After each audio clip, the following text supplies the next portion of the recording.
सच अगर सुनना चाहते तो सच ये है कि खुलेआम गुंडा राज चल रहा है और उस गुंडा राज में अगर कोई गरीब दलित पिछड़ों की आवाज बन के उनकी मदद करने के लिए आगे बढ़ रहा है तो उसके साथ भी गुंडों जैसा सलूक सरकार के इशारे पे पुलिस और प्रशासन कर रहा है। क्या एक चुनावा जनप्रतिनिधि किसी पीड़ित परिवार से नहीं मिल सकता है? इसका कोई जवाब प्रशासन और पुलिस के पास नहीं है। मुझसे मैंने फोन पे बात की, उन माँ को देखा, उस बहन को सुना, लेकिन सच ये है कि ये भी लोकतंत्र का चीरहरण है, लोकतंत्र को शर्मसार करने वाला विषय है। जब मैं यहीं खड़ा हूँ 1 किलोमीटर पे तो मुझे क्यों नहीं मिलने दिया जा रहा है? अगर मैं उनसे नहीं मिल सकता तो क्या उनको न्याय मिल सकता? समझ के देखो, कुछ तो ऐसा है जिसको छिपाया जा रहा है। सिर्फ सीबीआई जांच नहीं, 2 चीजें हैं जिसपे आप सुन लो। कम से कम 50 लाख रुपए का मुआवजा उस पीड़ित परिवार को मिलना चाहिए, कम से कम, जिससे वो परिवार अपने पैरों पे खड़ा हो। उसके परिवार को एक सरकारी नौकरी मिलनी चाहिए, क्योंकि वो मरने का हकदार नहीं था। उसने तो मेहनत से पैसे कमाए, जिन लोगों ने उसको लूटा। और अभी जब मैंने परिवार को वीडियो कॉल में देखा तो 4 लोग उसके साथ दिखाई दे रहे हैं। तो जब तक इस घटना की, इसको दूध का दूध पानी का पानी करने के लिए सीबीआई जांच नहीं होगी, तब तक पता नहीं लगेगा। और मैं आपके माध्यम से कहना चाह रहा हूं, चाहे मेरठ की घटना हो या मुजफ्फरनगर की, ये दोनों घटनाएं, इन दोनों घटनाओं में जिस तरह का व्यवहार पुलिस का, प्रशासन का आम जनता के प्रति रहा है, उससे मैं ये मानता हूं कि ऐसी स्थिति में न्याय नहीं होगा। हम जल्द अपने साथियों से बात करके कमजोर वर्गों की पंचायत जो है वो चाहे मुजफ्फरनगर में करें या मेरठ में करें, जब तक हमारी मांगे पूरी नहीं होगी हम उस पंचायत को चलाएंगे। ये पंचायत इसलिए होगी क्योंकि अगर वो हमें हमारे परिवार से नहीं मिलने देंगे तो हम अपने परिवारों को खुद अपने साथ बिठाकर उनके न्याय की लड़ाई को लड़ेंगे। आपसे बात हुई है पीड़ित परिवार से, क्या कुछ कहा?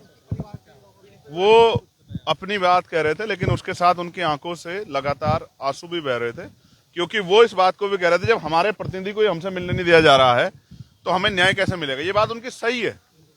आप 300 मीटर से यहां से पकड़ लेगी पुलिस उनको। मैं कोई अपराधी हूं? देखिए 8-10 मर्डर कश्यप समाज के हो चुके हैं, 8-10 मर्डर आज तक सरकार ने क्या वीडियो कॉल पे बात करना, क्या वो किसी दूसरे देश में जो वीडियो कॉल बात करवानी पड़ रही है? ये सरासर जो है लोकतंत्र की हत्या है और ये सरासर किसी चीज को किसी छिपाने का, उसको किसी दूसरी तरफ मोड़ने का प्रयास है। उनको पता है मैं जाऊंगा तो क्या होगा, जब मैं अपनी बहन का हाथ पकड़ूंगा तो उनको संबल प्रदान होगा, उनको हिम्मत प्रदान होगी। और वो जो बात फोन पे नहीं बता पाती क्योंकि पुलिस के अधिकारी कर, शायद वो मुझसे बता पाती। देखिए मैं ये कह रहा हूँ, आप मुझे मेरठ जाने से रोक रहे हैं, आप मुझे सोनू कश्यप के परिवार से मिलने से रोक रहे हैं जो मेरा ही परिवार है। जब आप मुझे कहीं जाने नहीं दे रहे हैं और मैं लोगों की आवाज उठा रहा हूँ तो आप एक रास्ता है कि आप इस आवाज को परमानेंट के लिए बंद कर दो। इसलिए मैंने कहा कि सरकार को चाहिए कि वो मुझे गोली मार के मेरी हत्या कर दे। जब मैं ही नहीं रहूंगा, मैं जब तक रहूंगा मैं तो लड़ता रहूंगा।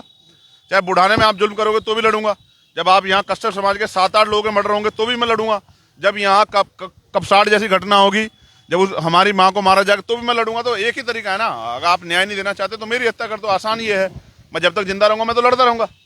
तो आप मेरी हत्या कर दो, आपकी बहुत सारी मुसीबतें कम हो जाएंगी। या फिर आप मुख्यमंत्री जी से मैं कह रहा हूँ वो इस अन्याय को खत्म करें।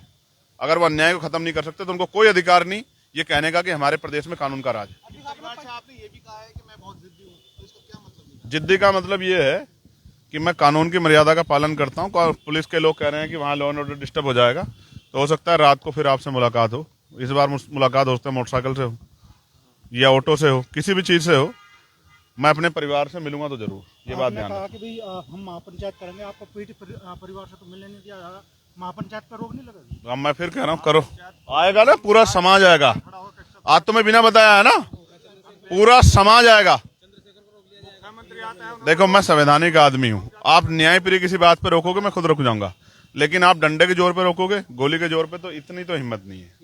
गोली तो मैं खा सकता हूँ, मेरी अगर देखना, अगर गोली चली इस पंचायत में सोनू कश्यप की आवाज उठाने के लिए, कपसाड़ की जो हमारी बहन है उसकी आवाज उठाने के लिए, तो गोली सीने पे लगेगी, कमर पे लगेगी, याद रखना मेरे को। कपसाड़ वाले मामले में पीड़ित अपने परिवार से मिली, उसने जो बयान जो उसके आए हैं वो उसने जिस तरह से कहा कि मेरे साथ तो गलत हुआ है, उसको लेकर ये उन सब लोगों के मुंह पे एक जोरदार तमाचा है जिसने पिछले 3-4 दिनों से उस बेटी का चरित्र हनन किया है, उस परिवार को गलत साबित करने का काम किया, जो तमाशा कर रहे थे, बड़े बड़े मंचों पे बड़े भाषण दे रहे थे।